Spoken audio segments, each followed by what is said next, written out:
In an arithmetic progression, A10, 10th term 24, difference 2. So A5 కనుక్కోవాలి, 5th term కనుక్కోవాలి.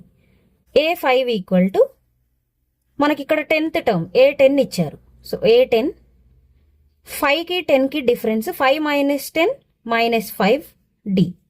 So A5 means, so A5 అంటే A10 minus 5D అని రాసుకోవచ్చు.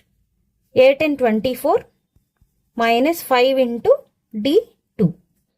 24 minus 5 2s are 10. 24 minus 10, 14. Next A10 36 ఇచ్చారు, difference 9/2. A15 కనుక్కోవాలి. A15 equal to A10, 15 minus 10, 5, 5D. ఇక్కడ 5 minus 10 minus 5 వచ్చింది కాబట్టి minus 5D. ఇక్కడ 15 minus 10 plus 5. So plus 5D.